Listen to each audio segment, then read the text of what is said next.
مولاي صل وسلم دائما أبدا على حبيبك خير الخلق كلهم. مولاي صل وسلم دائما أبدا على حبيبك خير الخلق كلهم. مولاي صل وسلم دائما أبدا. نحمده ونصلي ونسلم على حبيبه الكريم. أما بعد فأعوذ بالله من الشيطان الرجيم. بسم الله الرحمن الرحيم. قل إن كنتم تحبون الله فاتبعوني يحببكم الله. صدق الله مولانا العظيم. سبحان الله. حضرت گرامی، خالق کی جتنی بھی مخلوق ہے، جو کچھ بھی اس نے پیدا کیا ہے، اس کا حق ہے کہ وہ اپنے خالق کو پہچانے، وہ اقرار کرے کہ خالق کون ہے، اس کی تخلیق کس نے کی ہے اور اس تخلیق کے تقاضے کیا، کیوں پیدا کیا ہے۔ اگر ایک درخت پیدا کیا ہے تو کیوں پیدا کیا ہے، ایک جانور پیدا کیا ہے تو کیوں کیا ہے، انسان پیدا کیا ہے تو کیوں کیا ہے۔ آخر یہ جو تنوع ہے، بوکلمونی ہے، تخلیق کی مختلف جہتیں ہیں، آخر اس کا مقصد کیا تھا۔ ایک ہی طرح کی مخلوق کیوں نہ پیدا کر دی، ایک ہی طرح کے سارے لوگ پیدا کیوں نہ کر دیے۔ تو تخلیق کی اتنی قسمیں ہیں کہ آج تک علم علوم کے ماہرین اس کی تلاش کر کر کے تھک گئے ہیں۔ ہر روز نئی سمت اور نئی قسم دریافت ہو رہی۔ ایک عجیب معاملہ ہے، آج بھی سائنس کہتی ہے کہ ہم نے بہت سی مخلوقات کو ابھی تک پہچانا نہیں ہے۔ آج بھی سائنس کا اعتراف ہے کہ نت نئی مخلوق کبھی سمندر سے آ جاتی ہے، کبھی ہواؤں سے نکل آتی ہے، کبھی فضاؤں سے نکل آتی ہے۔ مخلوق کی اتنی قسمیں ہو رہی ہیں کہ انسان صاحب عقل ہوتے ہوئے بھی پریشان ہے کہ یہ کتنی مخلوق اس نے پیدا کی ہے۔ تو سوچئے وہ خالق کتنا بڑا خالق ہے جو اس قدر مخلوق پیدا کر رہا ہے کہ مخلوق خود بھی اسے پہچاننے سے قاصر ہے۔ اتنی مخلوق، پھر اس نے انسان کو پیدا کیا، انسان کو ایک خاص قسم کی مخلوق بنایا، اشرف الخلق بنایا، اپنی مخلوقات کا سردار کہا، سب سے بہتر کہا، سب سے زیادہ عظیم شان والا کہا۔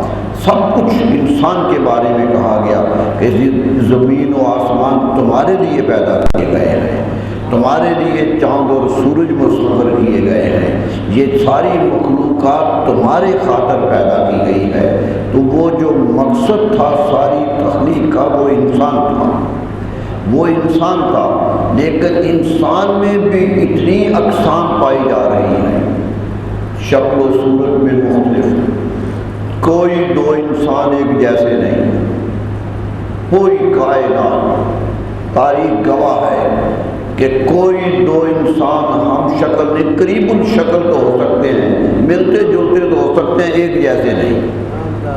یہ تاریخ کی حقیقت ہے۔ پھر یہ بھی ہے کہ رنگ مختلف، عادات مختلف، ان کی چال ڈھال مختلف، خوراک مختلف، کوئی کچھ کھا رہا ہے، کوئی کچھ کھا رہا ہے، کوئی کسی پر گزارا کر رہا ہے، کسی پر گزارا کر رہا ہے۔ تو دنیا پر نظر ڈالیے تو اتنا تنوع نظر آتا ہے کہ انسان کسی کے ہاں کوئی چیز معتبر ہے، کسی کے ہاں کوئی چیز معتبر ہے، کسی کے ہاں حتیٰ کہ اتنا اختلاف ہے کہ لوگوں کے ہاں خدا بھی مختلف ہے۔ کوئی کسی کو خدا مان رہا ہے، کوئی کسی کو خدا مان رہا ہے، کوئی کسی کی پرستش کر رہا ہے، کوئی کسی کی پرستش کر رہا ہے، کوئی کسی کے پیچھے چلنے کو راہ نجات سمجھتا ہے تو کوئی کسی کے پیچھے چلنے کو راہ نجات سمجھتا ہے۔ تو دنیا اتنی مختلف ہو گئی، اتنی مختلف، انسان ہوتے ہوئے بھی اتنا اختلاف اس میں پیدا ہو گیا کہ قرآن مجید کہتا ہے ہم نے تمہارے رنگ بنائے ہیں، تمہاری شکلیں بنائی ہیں، یہ تمہارے لیے اس لیے پیدا کیا ہے کہ تم ہر ایک اپنے وجود میں اکیلے نظر آؤ، اپنے وجود میں دو نہ بنو، ایک ہی بنو، کیونکہ میں پیدا کرنے والا ایک ہوں، اس لیے جس کو میں نے بنایا ہے ایک ہی بنایا ہے۔ میری وحدانیت کا تقاضا یہی تھا کہ سب کو منفرد بناؤں۔ میں نے تو جب سے کائنات بنی ہے، جب سے تخلیق کا عمل شروع ہوا ہے، میں نے تو دو چیزیں ایک جیسی بنائی نہیں، پوری کائنات میں دو چیزیں ایک جیسی نہیں بنائی ہیں۔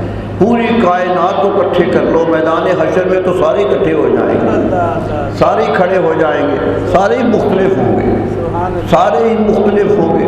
کہا کہ ہم نے ایک جیسے تخلیق کا ذرہ ذرہ منفرد اور یکتا بنایا، اس لیے کہ بنانے والا یکتا ہے، وہ منفرد ہے، وہ بنانے والا ہے۔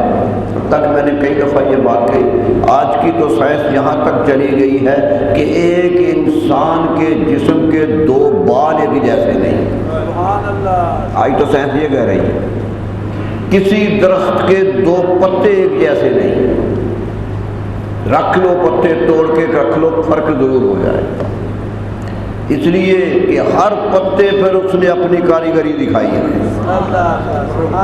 اپنی صنعت دکھائی ہے کہ یہ دیکھ لو ایک ہی درخت ہے جسے تم ایک ہی نام دیتے ہو، اس کے ہزاروں کروڑوں پتے، اور ایک نہیں ہزاروں قطار میں درخت کھڑے کر دو، یہاں سے لے کر میلوں تک ایک ہی درخت خاص کر دو اور ان کے پتے گن گن کے چوستے جاؤ تو تمہیں نظر آئے گا کہ مختلف ہیں۔ تو یہ ہے کائنات کا رب، یہ ہے رب کائنات، جو خالق ہے کائنات کا، جس نے کائنات بنائی ہے۔ تو سوچئے کہ کسی کو کیسے بنایا، کسی کو کیسے بنایا، اس کی حکمت ہوگی نا کہ اس کو یوں بنا دو، اس کو یوں بنا دو، اس کو یوں پیدا کرو، اس کو یوں پیدا کرو، حکمت تو اس نے رکھی ہے۔ اسی حکمت کا تقاضا ہے کہ انسان اپنی تخلیق کے حوالے سے رب کو پہچانے۔ وَفِي أَنفُسِكُمْ أَفَلَا تُبْصِرُونَ، قرآن کہتا ہے رب کو ڈھونڈتے پھر رہے ہو، کہیں کہیں تمہارے اندر ہے، اگر تم دیکھنے کی قوت رکھو، اگر تم دیکھنے کی قوت رکھو تو تمہارا وجود گواہی دے گا کہ رب ہے، خالق ہے، وہ ایک ہے، قادر مطلق ہے، کوئی اس جیسا نہیں ہے، ایک ایک چیز بتا رہی ہے۔ کہا دیکھ لو، ہم نے پانی سے ساری زندگی بنائی ہے، پانی کو بنیاد بنایا تھا زندگی کی، فرمایا کہ پانی ہے کہ حیات کا منبع بنایا تھا اسے، لیکن کس طرح بنایا تھا؟ کسی کو کہا کہ گلاس سے پی لو تمہاری زندگی بچتی ہے، اور کسی میں گلاس اٹھانے کی ہمت نہیں ہے تو پاؤں سے دے دیا، پاؤں پانی اسے بھی دیا، کسی کی کونپلوں میں آیا، کسی پر اوپر سے قطرہ برسا کے پانی دیا، کسی پر شبنم کا قطرہ رکھ کے اسے پانی دے دیا۔ تو جو تخلیق کا منبع تھا اسے ہم نے پہنچایا ہے ہر مخلوق کی طرف، وہاں تک جہاں کچھ نہیں ہے۔ کہا کہ پتھر توڑ کے اندر چلے جاؤ تو تمہیں نمی محسوس ہوگی، معلوم ہوتا ہے وہاں بھی جو ہے اس کو بھی پانی ہم نے پہنچا دیا۔ یہ ہے ہماری قدرت کہ ساری کائنات کو، میرے دوستو، ایک گھر کا سربراہ ہو، 4-5 بچے ہوں تو مشکل ہوتی ہے کہ اس کا لباس کیسے بناؤں، اس کا لباس کیسے بناؤں، اس کا پھٹ گیا ہے، کھانا شام کو کھانا ہے، دوپہر کو کھانا ہے تو کہاں سے لاؤں، کیسے؟ ایک انسان ساری عمر تڑپتا رہتا ہے 4-5 کو پالنے کے لیے، 4-5 نہیں پلتے ہیں، اور وہ بھی کتنے دنیا کے انسان ہیں، کتنے گھرانے ہیں جو بچوں کو نہیں پال سکتے، جن کے پالنے کا انداز ہی کمزور ہے، وہ ان کا حق بھی نہیں ادا کر سکتے۔ فرمایا سوچو تو صحیح، تمہیں ایک رب البیت بنایا تھا، ایک گھر کا رب بنایا تھا کہ تمہیں پرورش کرنا ہے، تمہیں پرورش کرنا ہے ان 4-5 کی، تو تم زندگی میں ساری عمر رو رو کے گزارتے ہو کہ کیسے پرورش کروں۔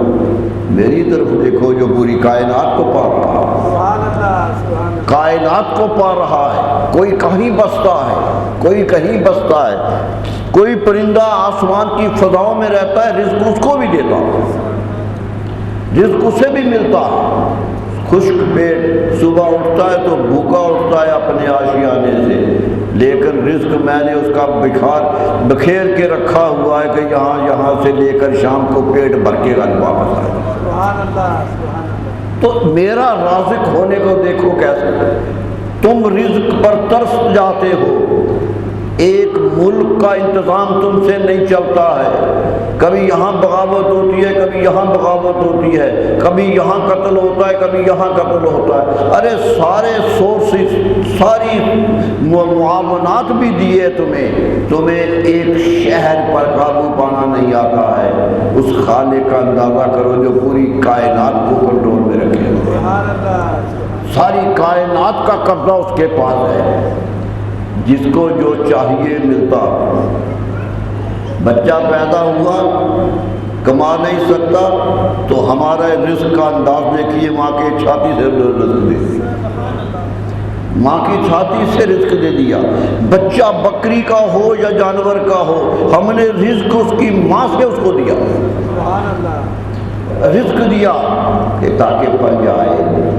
کیوں کہ پرورش ہمارے ذمے تھی، اس لیے خوراک کا ذریعہ بھی ہم نے اپنے ذمے لے لیا تھا، اپنے ذمے لے لیا تھا کہ پالنا ہم نے ہے، ذریعہ اس کو بنائے گی، یہ ذریعہ بنے گا۔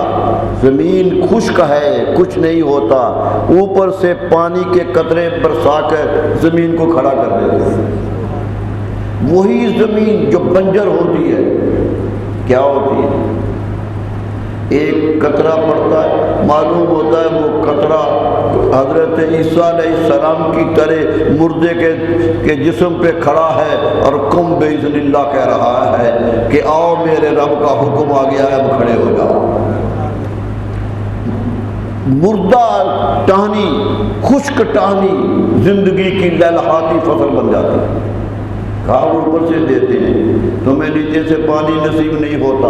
برانی زمینوں کو دیکھو جہاں پانی نہیں ہے تمہارے پاس، اور تمہاری قدرت بھی نہیں ہے کہ پانی کو دھکیل کے لا سکو، کہاں سمندر سے اٹھاتے ہیں، ہزاروں میل اوپر سے لے جاتے ہیں، کئی شہر چھوڑ جاتے ہیں جن کو ضرورت نہیں ہے، اور جہاں ضرورت ہوتی ہے وہاں برسا دیتے ہیں۔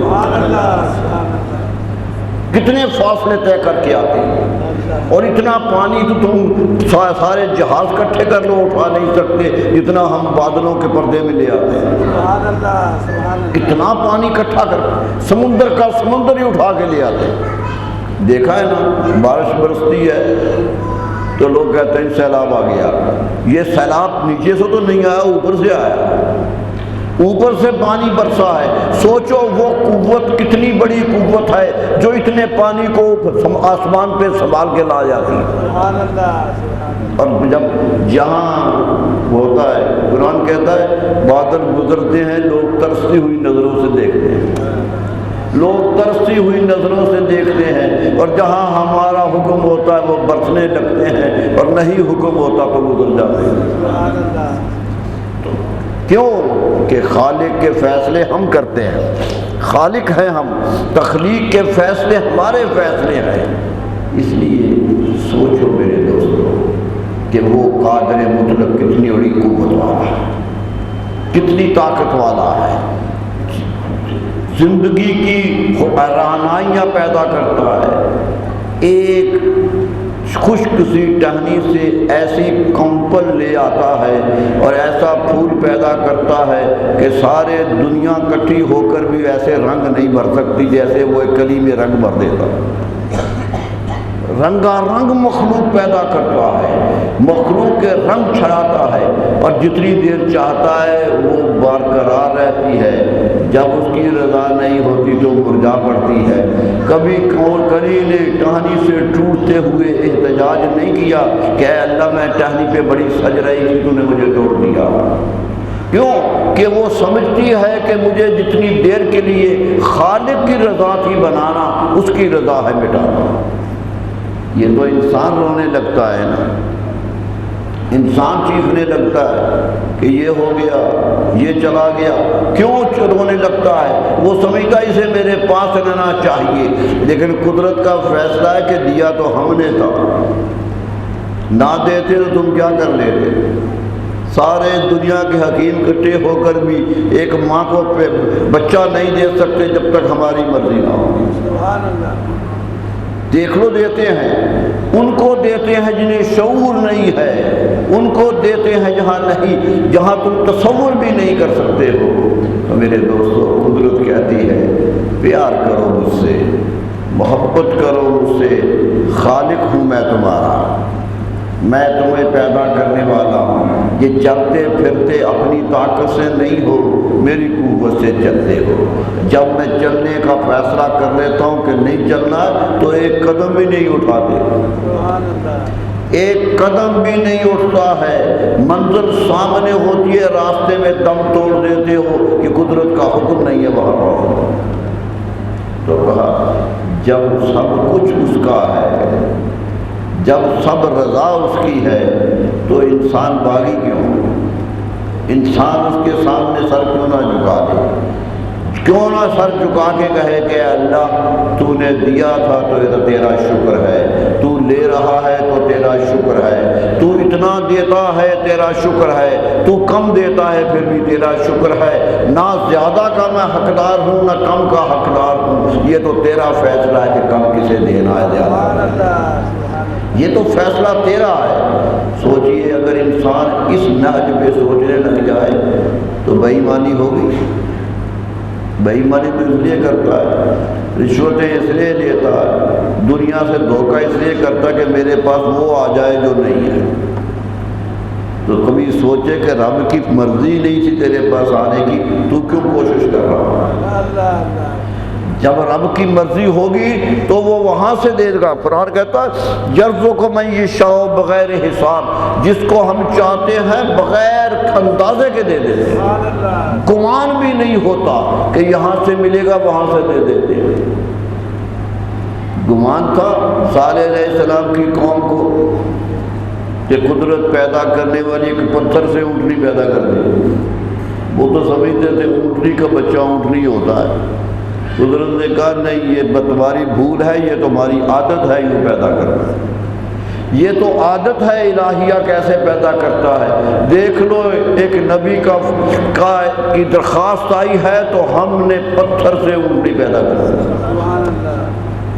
اس خالق کی عظمت دیکھو میرے دوستو، جو پتھر سے اونٹنیاں پیدا کر سکتا ہے وہ وہاں سے بھی رزق دے سکتا ہے جہاں سے امید بھی نہیں ہوتی، وہ دے سکتا ہے۔ اس کی خالقیت پہ نظر رکھنی چاہیے، ہمیشہ سوچنا چاہیے کہ وہ خالق ہے، دینے پہ آئے تو کہاں دے دیتا ہے چھوٹے چھوٹوں کو، اور جس کو مرتبہ دینا چاہے وہ دے دیتا ہے، جسے رزق دینا چاہے رزق دے دیتا ہے، جسے کائنات میں محترم کرنا چاہے محترم کر دیتا ہے۔ میرے دوستو، کتنے دنیا میں گرے پڑے لوگ تھے، لوگ کہتے تھے کچھ بھی نہیں، کچھ بھی نہیں ہے، لیکن آخر انہی کے سامنے سر جھکانے پڑے، انہی کے سامنے سر جھکانے پڑے۔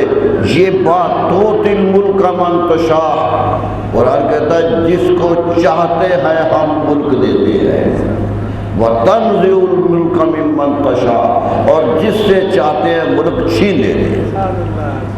چھیننے اب بھی ہمارا کام ہے، دینا بھی ہمارا کام ہے۔ تمہارا صرف کام اتنا ہے کہ جب دیں تو شکر ادا کرو، جب چھین لیں تو صبر کرو۔ تمہیں تو اتنا ہی کام دیا ہے، دیتے ہم ہیں جس کو چاہتے ہیں۔ قرآن کہتا ہے جس کو چاہتے، جس کو چاہتا ہے رب ملک دے دیتا، بادشاہیاں دے دیتا۔ کیا تھے؟ بڈریے تھے۔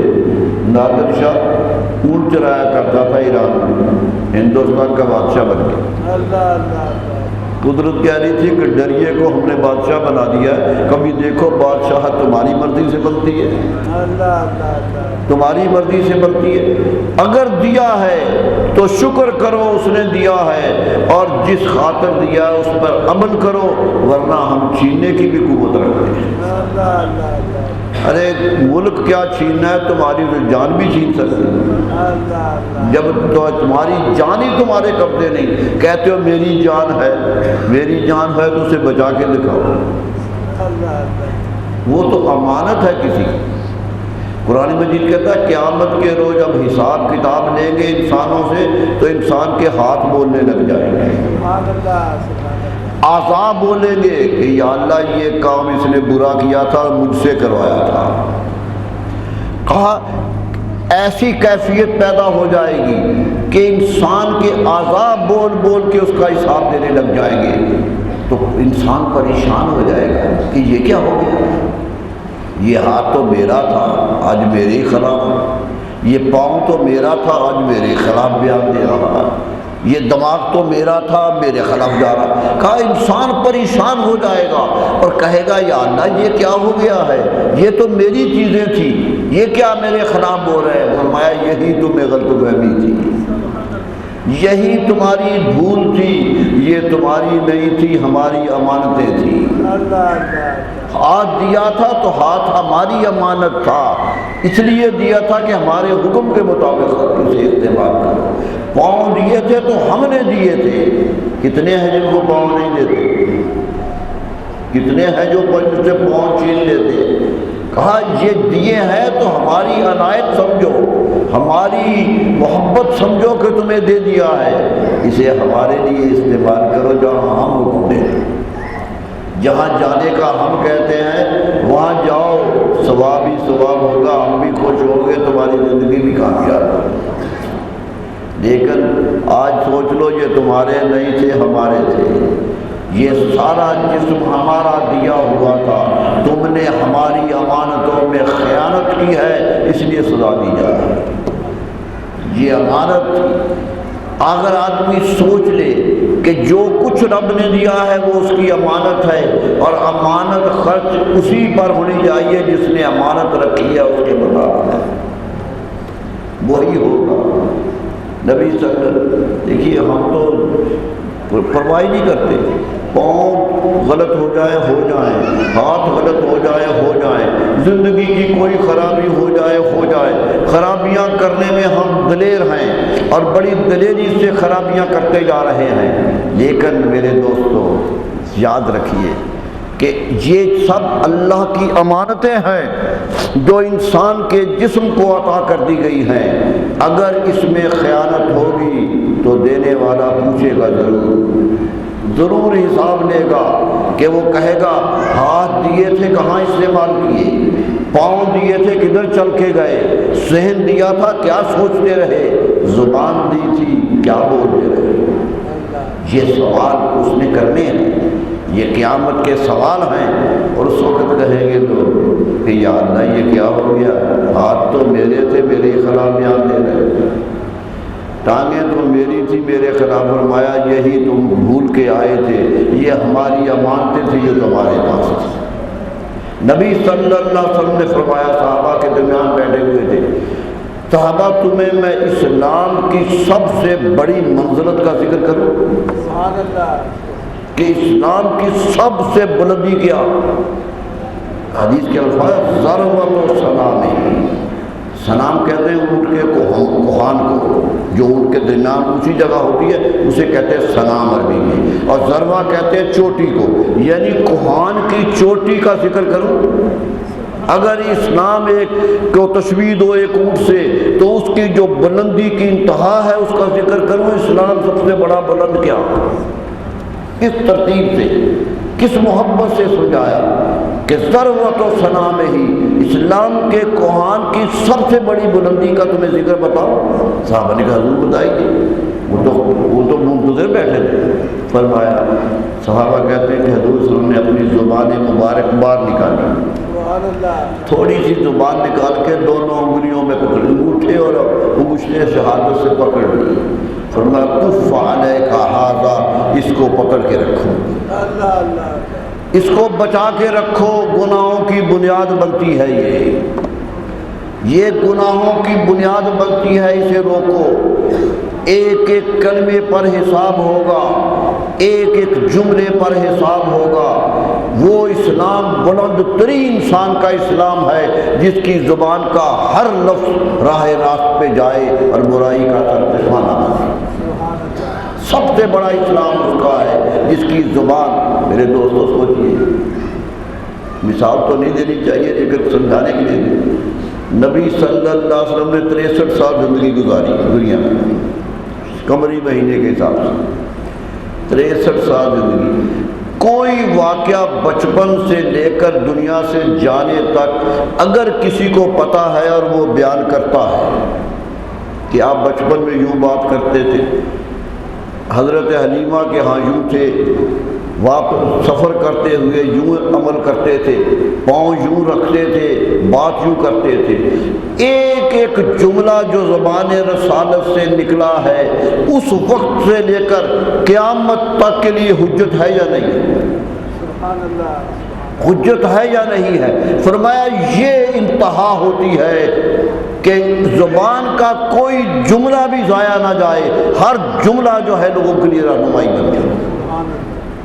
یہ دیکھو کمال، جتنا اس کے قریب آؤ گے اتنے ہی بڑے ہو جاؤ گے، جتنی زبان کو روک لو گے۔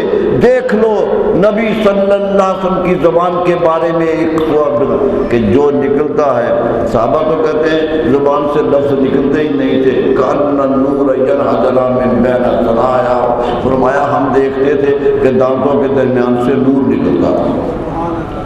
صحابہ تو نور کہتے ہیں کہ لفظ نہیں نکلتے تھے، نور نکلتے تھے، اور وہ نور بھی ایسا جو صحابہ دیکھ رہے تھے۔ صحابہ یہ نہیں کہہ رہے، فرمایا موتیوں کی طرح گرتے تھے، لفظ ایک لفظ ایسا نہیں ہے۔ پوری زندگی میں انسان ایک بات کرتا ہے تو کہتا ہے یہ غلطی ہو گئی، انسان ایک بات کرتا ہے 10 سال کے بعد اسے اور علم ملتا ہے تو وہ کہتا ہے وہ بات میں نے کہی تھی وہ خام تھی، اب بہت بری ہو گئی۔ میرے دوستو، پہلے دن سے لے کر آخری دن تک ایک جملہ بتائیے، ایک لفظ بتائیے جو معذرت خواہانہ ہو، جو واپس لیا گیا ہو، جس کی عظمت ثابت ہو۔ یہ ہے منزلت، یہ ہے مقام کہ ہر جملہ ہدایت۔ فرمایا جو نکلتا ہے اس زبان سے، جو نکلتا ہے، اللہ اللہ۔ حضرت عبداللہ بن عمر بن عاص رضی اللہ تعالیٰ بہت بڑے صحابی ہیں، بدر کے صحابی ہیں، بدر کی جنگ لڑی ہے انہوں، اور پھر دوسری خوبی یہ کہ پڑھے لکھے صحابی ہیں۔ صحابہ میں سے تو زیادہ پڑھے لکھے نہیں تھے، یہ پڑھے لکھے تھے جو لکھنا جانتے تھے۔ فرماتے ہیں میں نبی صلی اللہ علیہ وسلم کے دربار میں بیٹھتا تھا تو ایک طرف ہو کے بیٹھتا تھا، ایک طرف ہو کے دیوار سے لگ کے کسی طرف ہو کے بیٹھ جاتا تھا۔ نبی صلی اللہ علیہ وسلم جو بھی زبان سے لفظ نکالتے تھے میں لکھ لیتا تھا، میں ہر لفظ لکھ لیتا تھا جو زبان سے نکلتا تھا، کیونکہ مجھے لکھنا آتا تھا، اس لیے میں بیٹھ کے لکھتا تھا۔ کہتے ایک دن قریش کے لوگ اکٹھے ہو کے آ گئے، کہنے لگے عبداللہ غلط کرتے ہو۔ کہا کیوں؟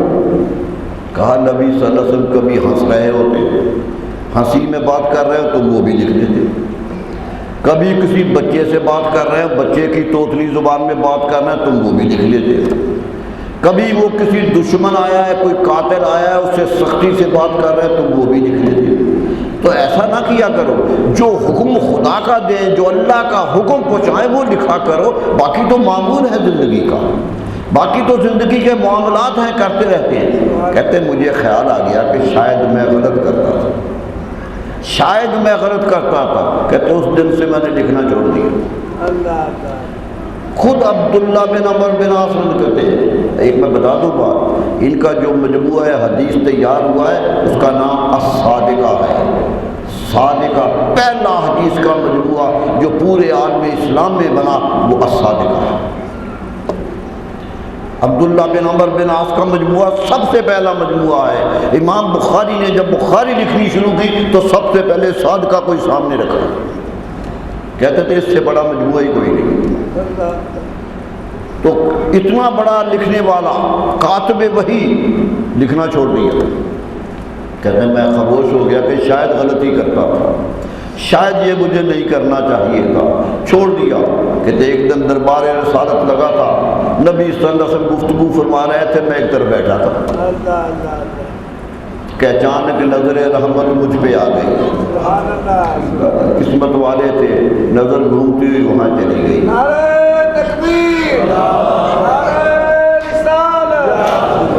جب وہاں نظر گئی تو سوال کیا، اے عبداللہ تم لکھا کرتے تھے اب کیوں نہیں لکھتے؟ سوال کر دیا کہ تم تو لکھا کرتے تھے اب کیوں نہیں لکھتے ہو؟ کہتے میرے دل میں برا بیٹھی تھی بات کے، لوگوں نے مجھے کہا، میں نے سارا قصہ بیان کر دیا کہ یا رسول اللہ لوگوں نے اعتراض کیا ہے، یہ بات ہے کہ آپ کبھی غصے میں ہوتے، کبھی ناراضگی میں ہوتے، کبھی دشمن سے، کبھی بچے سے بات کر رہے ہو. وہ لکھنے والی نہیں ہوتی، لکھنے والی وہ ہوتی ہے جو اللہ کی وحی آئے، جب آپ کوئی حکم دے. یہی بات آج بھی کہتا ہے، آج بھی جدید پڑھا لکھا یہی کہتا ہے کہ رسول اللہ کی 2 حیثیتیں ہیں، ایک نبوت کی حیثیت ہے، ایک عرب کے لینے والے کی حیثیت ہے. آج بھی کہہ رہے ہیں یہ وہی اعتراض تھا جو وہاں ہوا تھا، اور جواب بھی رسول اللہ صلی اللہ علیہ وسلم سے سنیے. فرمایا عبداللہ اپنی مرضی سے لکھتے تھے. فرمایا اب سنو میں حکم دیتا ہوں، اکتب یا عبداللہ، اے عبداللہ لکھا کرو. میں اب حکم دے رہا ہوں کہ لکھا کرو، اور یہ بے پرواہ ہو کے لکھا کرو کہ کیا میں کہہ رہا ہوں. یہ تصور نہ کرو کہ میں بچے سے بات کر رہا ہوں یا بڑے سے بات کر رہا ہوں یا دشمن سے کر رہا ہوں. جو بھی میں بولتا ہوں لکھا کرو. فما یخرج من بینہما الا الصدق، کیونکہ ان ہونٹوں سے جو نکلتا ہے وہی سچ ہوتا ہے. سچ کے سوا نکلتا ہی نہیں کچھ. یہ زبان جو کچھ کہتی ہے سچ ہوتا ہے. ارے بچے سے پیار کر رہا ہوتا ہوں تو تمہارے لیے غیر نہیں ہوتا، تمہیں سمجھا رہا ہوتا ہوں بچوں سے یوں پیار کیا جاتا، وہ بھی میرا اسوہ ہے. دشمن سے اگر سختی سے بات کر رہا ہوں تو وہ بھی میرا اسوہ ہے کہ دشمنوں سے کلام کیسے کرنا ہے. تمہیں ہر حال میں میری اتباع کرنی ہے. لا یؤمن احدکم حتی یکون ہواہ تبعا لما جئت بہ. فرمایا تم میں سے کوئی ایماندار ہو ہی نہیں سکتا جب تک اس کے تمام خواہشات، تمنائیں، تمام ارادے میرے حکم کے مطابق نہ ہو جائیں. فرمایا جو میں لایا ہوں اس کے ساتھ نہ ہو جائے تو ایمان ہی نہیں ہوتا. ایمان نام ہے میرے فرمودات کو مان لینے کا، ایمان نام ہے میری رسالت کو تسلیم کر لینے کا. تو میرے دوستو کیا بتا دیا، اس زبان سے جو نکلتا ہے وہی سچ ہوتا ہے. اور قدرت نے کتنا سچ کر کے دکھایا اللہ. میں تو کبھی کبھی حیرت زدہ ہوتا ہوں قدرت نے اس زبان پر صداقت کی مہر کیسے لگائی ہے کہ اگر جملہ ایسا نکل گیا ہے جو مطابق واقعہ نہ بھی ہو. سچ تو یہی ہوتا ہے جو واقعہ کے مطابق ہو. سچ کی تعریف یہی ہے، آج تک علماء نے جو تعریف کی ہے کہ سچ وہ ہے جو واقعہ کے مطابق ہو، یعنی جیسا واقعہ ہو رہا ہے وہ بیان کیا جائے تو سچ ہے. مثال دیتا ہوں، یہ نظام نے مثال دی کہ ایک کمرے میں ایک آدمی بیٹھا ہے، آپ باہر کھڑے ہیں، کوئی باہر سے کہتا ہے کہ وہ آدمی اندر ہے. اگر وہ اندر بیٹھا ہے آپ کہتے ہیں ہے تو آپ سچ بول رہے ہیں، اور اگر کہتے ہیں نہیں ہے اور وہ اندر ہے تو آپ جھوٹ بول رہے ہیں. اسی طرح اگر وہ اندر نہیں ہے، کوئی پوچھتا ہے اندر ہے، آپ کہتے ہیں نہیں ہے تو سچ بول رہے ہیں کیونکہ وہ ہے نہیں. اور اگر کہتے ہیں ہے اور وہ نہیں تھا تو جھوٹ بول رہے ہیں. جھوٹ مخالفت واقعہ کا نام ہے اور سچ مطابقت واقعہ کا نام. یہی تعریف ہے آج تک کہ جو واقعہ ہو اس کے مطابق بولو تو سچ ہے. لیکن یاد رکھیے یہ تعریف نبی پر پوری نہیں آتی، نبی صلی اللہ علیہ وسلم پر پوری نہیں آتی. ہم واقعہ جو ہو اس کے مطابق بولیں تو ہمارا سچ ہے، اور نبی جو بول دے واقعہ کو اس کے مطابق ہو جانا چاہیے. واقعہ اس کے مطابق نہ ہو تو واقعہ ہی نہیں. واقعہ ہی وہی بنتا ہے. اس لیے قدرت نے کہا کہ میرا نبی تو سچ بولتا ہے. سبحان اللہ. سچ. کئی دفعہ میں نے کہہ دیا تھا نا کہ قافلہ آئے گا معراج کی رات جب واپس آئے تو کافروں نے پوچھا ہمارا قافلہ تھا راستے میں. فرمایا ملا تھا مجھے, میں معراج پہ جا رہا تھا, براق پہ جا رہا تھا, راستے میں ملا تھا. کہنے لگے جی کب آئے گا واپس؟ فرما دیا فلاں دن آ جائے گا مگر سورج غروب ہونے سے پہلے آ جائے گا. زبان سے کہہ دیا. دیکھیے بات تو سچی تھی, اسی دن آنا تھا, لیکن قافلہ کسی وجہ سے رک گیا اور نہیں آ رہا. اور کافر پہاڑوں پہ بیٹھے ہوئے دیکھ رہے ہیں قافلہ آتا ہے یا نہیں, یہ نبی کی زبان کا سچ ہوتا ہے یا نہیں. یہ ہے جو کافر امتحان لیتے ہیں, مومن ایسا امتحان نہیں لیتے. یہ طریقہ کفر کا ہے کہ وہ دیکھے کہ واقعہ کے مطابق ہوتا ہے یا نہیں ہوتا. مومن تو چھت پہ نہیں چڑھے تھے, وہ تو دیکھ رہے تھے جو کہہ دیا وہی سچ ہے. سبحان اللہ, سبحان اللہ. آج بھی تاریخ پڑھ لیجیے, کافر چڑھ کے بیٹھے تھے, حضرت ابوبکر تو پہاڑ پہ نہیں گئے تھے کہ دیکھوں کہ نبی کا کہا سچ ہوتا ہے یا نہیں ہوتا.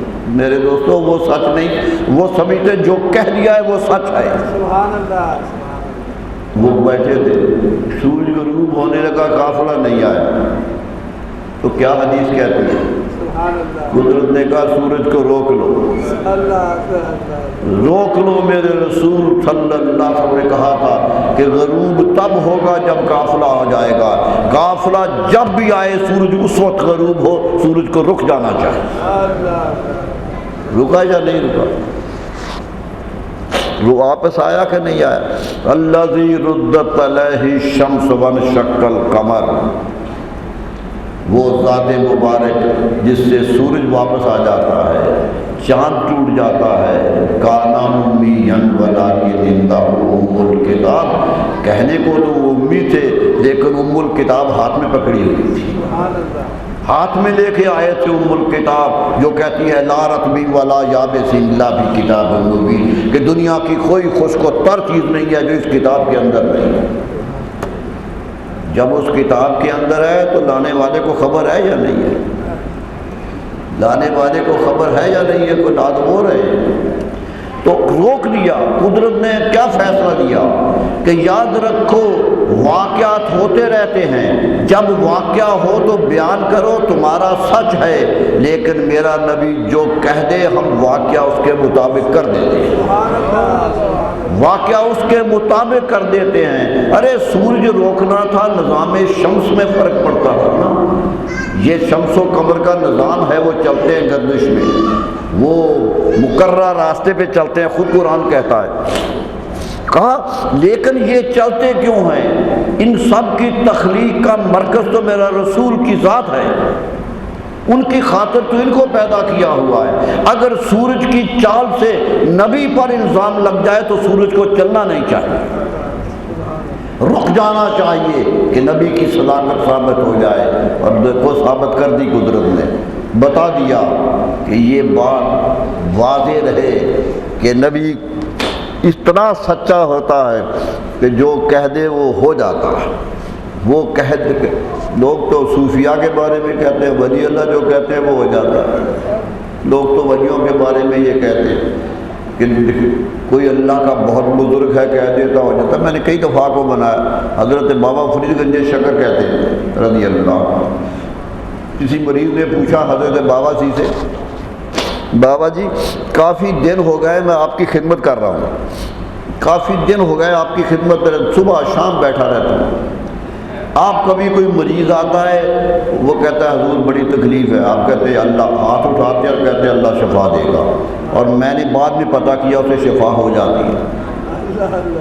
کوئی غریب آتا ہے کہ غربت سے مر رہا ہوں, آپ کہتے ہیں اللہ کو شائش پیدا کرے گا, اور میں دیکھتا ہوں اسے دولت مل جاتی ہے. یہ کیا بات ہے؟ آپ جو کہتے ہیں وہ ہو جاتا ہے, اس کی وجہ کیا ہے؟ مرید پوچھتا ہے حضرت بابا سے. بابا جی کہنے لگے بات تو مشکل ہے لیکن تو نے پوچھ لیا تو بتا دیتے ہیں. سبحان اللہ, سبحان اللہ.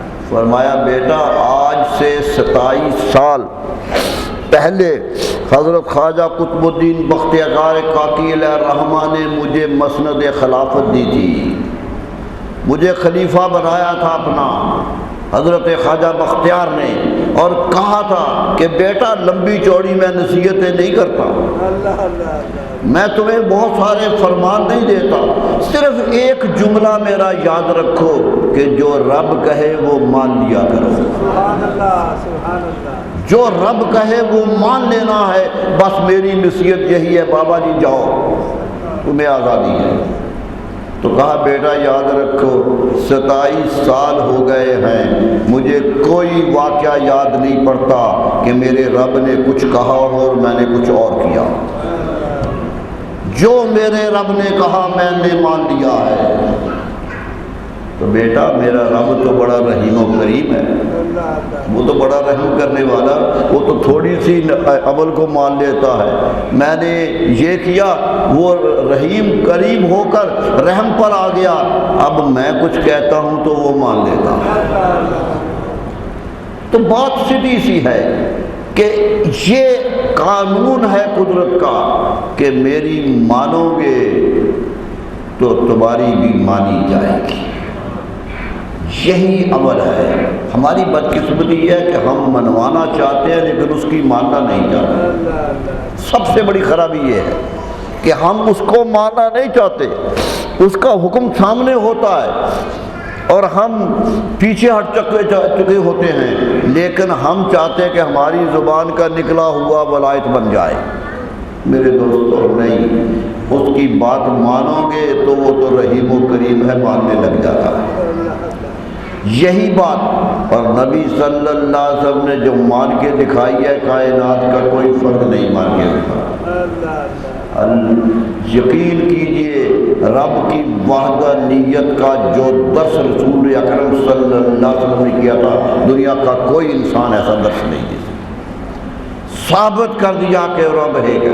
تو فرمایا میرے دوستو اس زبان کو ہاتھ پکڑا، زبان پہ انگلی رکھی، فرمایا کف علیک ھذا، اس کو روک کے رکھو، زبان پر احتیاط کرو، زبانیں دراز نہ کرو۔ ایک صحابی کہنے لگے کہ یا رسول اللہ یہ تو بڑا مشکل کام ہے، یہ تو بڑا مشکل کام ہے، ہم مجلسوں میں بیٹھتے ہیں، ایک دوسرے کی باتیں کرتے ہیں، مذاق بھی اڑا دیتے ہیں، کبھی اس کو چھیڑنے کے لیے غلط الزام بھی لگا دیتے ہیں، یہی ہوتا، گپ شپ ہوتی ہے، یہ باتیں کرتے رہتے ہیں۔ یہ مجلسوں میں بیٹھ کے تو باتیں دل لگی کے لیے ہوتی ہے، نقصان پہنچانا مقصود نہیں ہوتا، لیکن کر دیتے ہیں۔ تو کیا یا رسول اللہ اس پر بھی پکڑے جائیں؟ صحابی پوچھتا ہے، دیکھیے کتنی نیکی کی تڑپ تھی اندر کہ یہ کہیں غلطی نہ ہو جائے، پوچھ لو آج۔ پوچھا تو نبی صلی اللہ علیہ وسلم نے جواب کیا دیا؟ فرمایا میرے صحابہ سنو، قیامت کے روز بہت سے لوگ اوندے منہ دوزخ میں پھینکے جائیں گے کہ منہ نیچے کر کے ٹانگیں اوپر کر کے فرشتے دوزخ میں پھینک دیں گے، یہ کبا کہ الٹا کر کے زمین پہ پھینک دیے جائیں گے، دوزخ آگ میں پھینک دیے جائیں گے۔ وجہ کیا ہوگی؟ الا حصائد السنتہم، صرف وجہ ہوگی کہ ان کی زبان درانتی کی طرح چلتی تھی اور غلط فیصلے کرتی تھی، زبان غلط چلتی تھی، الزام لگاتی تھی۔ فرمایا صرف زبان کی درانتی کی طرح فصل کاٹتی رہی ہے، اس کی وجہ سے وہ دوزخ میں پھینک دیے جائیں گے۔ صحابہ کرام محتاط ہو گئے، یہاں تک کہ لوگ پوچھتے تھے کہ یار صحابی سے پوچھتے تھے کہ یہ حکم کیسے ہے؟ وہ کہتے تھے ہم نے رسول اللہ سے سنا نہیں ہے، سنیں گے تو بتائیں گے۔ ایک روایت کرتے کرتے صحابی روایت کرتا ہے اور اسے حضور صلی اللہ علیہ وسلم کی اس وقت جو آپ نے گردن ہلائی تھی وہ اسے یاد نہیں ہے، وہ وہاں ہی ٹھہر جاتا ہے۔ وہاں ہی ٹھہر جاتا ہے کہ یہ کرا حتیٰ سقطت کلن صوت حدیث کے الفاظ ہیں کہ حضور صلی اللہ علیہ وسلم نے شہداء کے بارے میں بیان کیا کہ شہداء کے بڑے مرتبے ہیں. ایک شہید وہ ہے جو زندگی بھر اللہ کی شہادت دیتا رہا, اللہ کی وحدانیت کا درس دیتا رہا, اور اسی موقع پہ اسے میدان جنگ میں جانا پڑا اور اسی شہادت کو دیتے دیتے وہ شہید ہو گیا. اس کی زندگی میں کوئی داغ نہیں ہے. فرمایا وہ سب سے اونچا شہید ہوگا, وہ قیامت کے روز جنت کے اعلیٰ مقام پر ہوگا. اور آپ نے کہا اتنا اونچا ہوگا کہ لوگ اسے دیکھیں گے اس کی اونچائی. اور یہ کہہ کر نبی صلی اللہ علیہ وسلم اوپر دیکھنے لگ گئے.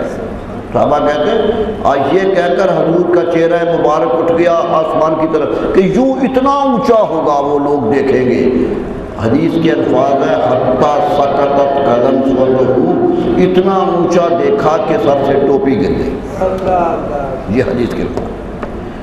اب راوی کو شک ہو گیا کہ یہ ٹوپی رسول اللہ کی گری تھی یا وہ اس صحابی کی گری تھی یا یہ بتا رہا ہے. فوراً حدیث میں آیا کہ مجھے شک ہے کہ رسول اللہ کی ٹوپی کا ذکر ہے یا صحابی کا. وہ تو ایک بات نہیں کہنا چاہتے جب تک یقین نہ ہو.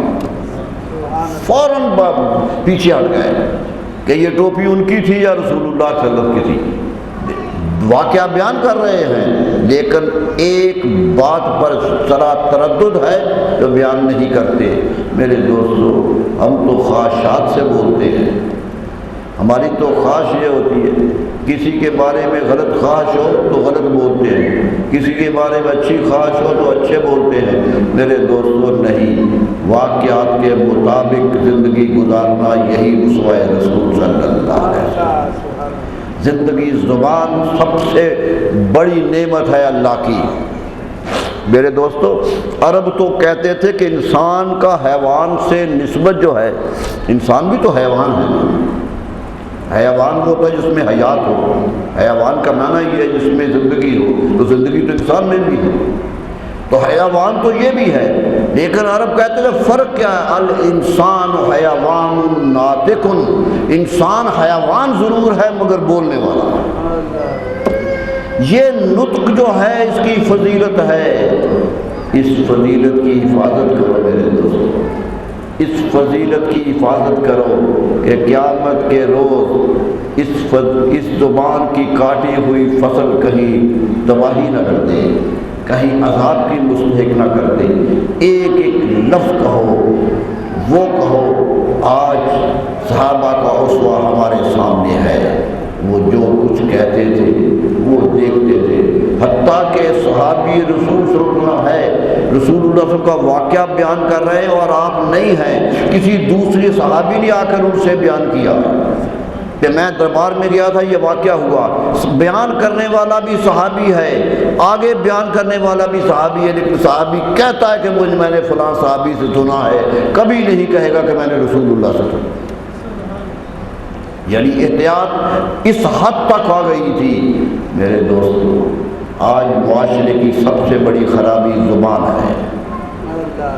کفر بھی یہی کراتی ہے, فسق و فجور بھی یہی کراتی ہے. لوگوں کے حیثیت سے کسی کو برا کہہ دینا, کسی کو مذاق سے برا کہہ دینا. میرے دوستو, فساد یہی کرواتی ہے. سب سے بڑی فساد کیا ہے؟ امام غزالی کہتے ہیں یہ زبان ایسی تیز رب نے رکھی ہے کہ اس کے اندر ہڈی نہیں رکھی. زبان کے اندر ہڈی نہیں ہے اور 32 پہرے داروں کے اندر چھپی ہوئی ہے. سارا دن چلتی ہے لیکن نیچے نہیں آتی. اتنی چالاک ہے, اتنی چالاک ہے کہ دانتوں کے نیچے نہیں آتی, دانتوں کے اندر رہتی ہے لیکن بچ کے رہتی ہے. فرمایا یہ بہت چست ہے, اس کی چستی کی حفاظت کیا کرو, اس کی چستی کی حفاظت کیا کرو کہ کیسے ایسی نہ ہو جائے کہ یہ ایسے جملے کہہ دے جو تمہاری تباہی کا بات بن جائے. میرے دوستو, کفر اور اسلام میں عمل کا فرق بھی ہے, لیکن اسلام کو آج ایک کافر آ کے اب کہتا ہے کہ مولانا میں نے اسلام قبول کرنا ہے. وہ زبان ہی کہتا ہے کہ کلمہ پڑھ لو, زبان ہی کا عمل ہے جو اسلام میں لے آتا ہے, بعد کا عمل اسے مراتب عطا کرتا ہے. لیکن اسلام میں آنے کے لیے نبی صلی اللہ علیہ وسلم کے پاس صحابہ آتے تھے کہ حضور اسلام قبول کرنا ہے، آپ انہیں کلمہ شہادت ہی پڑھاتے تھے، کلمہ ہی کہتے تھے پڑھو۔ معلوم ہوتا ہے کہ زبان کا عمل سب سے پہلا عمل ہے جو اسلام میں لانے کا سبب بنتا ہے، اس لیے اس عمل کو روکیے، زندگی کا حصہ بنائیے، سچ بولنے کی کوشش کیجیے۔ نبی صلی اللہ علیہ وسلم کی حدیث، بات لمبی ہو گئی ہے، ایک حدیث سنا کے بات ختم کرتے ہیں۔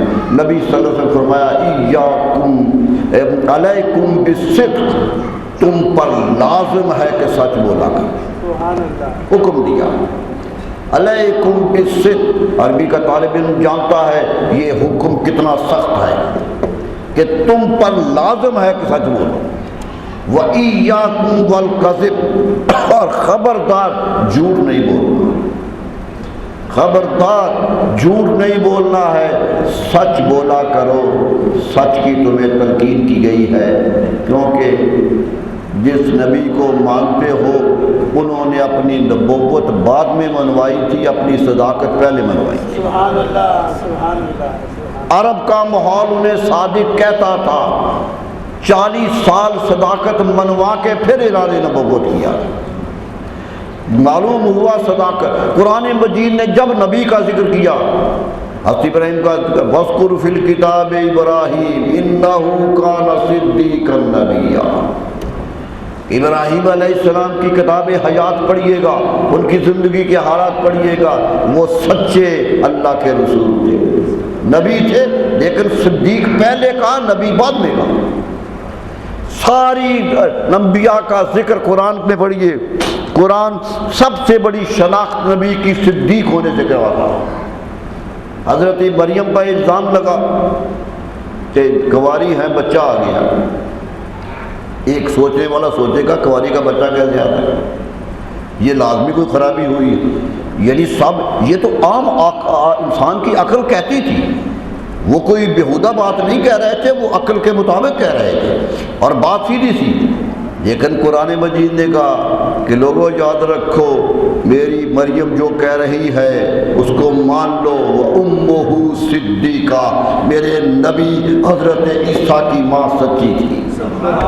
قرآن نے صدیقہ کہہ کے تعارف کرایا کہ ان کے کلام کرا، یوسف ایھا الصدیق، اے یوسف تو سچا ہے۔ کیوں کہ آپ پر بھی الزام لگا تھا، آپ پر بھی الزام لگا تھا، دامن تو آپ کا بھی پھٹ گیا، آپ کے عصمت پہ بھی داغ لگنے لگا تھا۔ آئے تھے لوگ، زلیخا کا واقعہ قرآن نے لمبا تفصیل سے بیان کیا، پوری صورت نازل کر دی یوسف علیہ السلام پر، لیکن یہ کہا کہ یاد رکھو، نبی کا ذکر کرتے ہوئے ایک بات ذہن میں رکھو، یوسف ایھا الصدیق، یوسف تو سچا ہے۔ قرآن کے نزدیک سچا ہونا سب سے بڑی منزلت ہے۔ میرے دوستو، وہی ہم میں نہیں رہی، ہم سچے نبی کے ماننے والے ہیں، صادق الوعد نبی کے ماننے والے۔ حضرت اسماعیل کا ذکر قرآن نے کہا تو صادق الوعد کہا، سچے وعدے والے تھے، سب پر سچائیوں کا۔ تو آئیے اپنے معاشرے میں ایک برائی تو دور کریں، سچ بولنے کی عادت تو ڈالیں، سچ کہہ دو، زندگی میں سچ زبان کو روک کے رکھو۔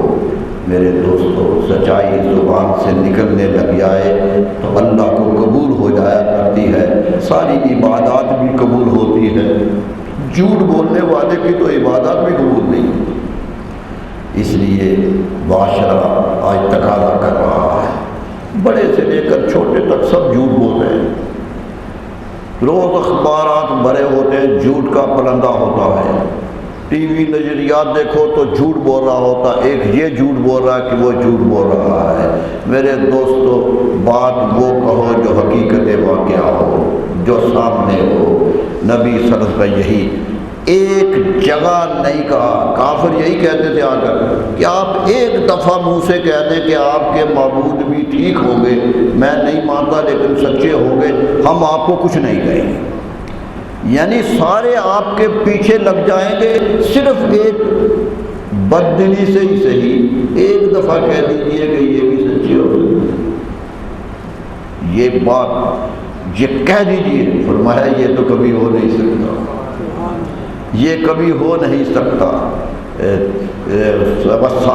والمنات والثالثۃ الاخری، یہ جو لات اور منات ہیں اور منات تیسرا ہے، قرآن نے ذکر کیا تینوں کا. اس پر ایک جملہ کہا انہوں نے کہ تلک الغرانیق العلا ان شفاعتہن لترتجی، کہ کہہ دیجئے یہ بھی پرانے بت تھے، پرانے بڑے تھے، ان کے بارے میں بھی شفاعت کی جا سکتی ہے. یعنی ایک جملہ آپ کی زبان سے یہ نکل جانا چاہیے. فرمایا نہیں، یہ زبان نبوت ہے، سچ کہتی ہے. رب ایک ہے، دوسرا نہیں ہو سکتا، نہیں مانتا. چڑھے ہوئے دن کو میں رات نہیں کہہ سکتا. یہی بات تھی، یہی حضرت ابو طالب سے کہی تھی جب انہوں نے کہا تھا بیٹا ذرا دھیمے دھیمے چلیے، سارا مکہ ناراض ہو گیا ہے، سارا مکہ آپ کے پیچھے آ گیا ہے، میں بوڑھا ہوں، بڑھاپے میں مدد بھی نہیں کر سکوں گا، میرے ہاتھ تو طاقت بھی اب نہیں رہی ہے، کچھ نرمی اختیار کر لیجئے.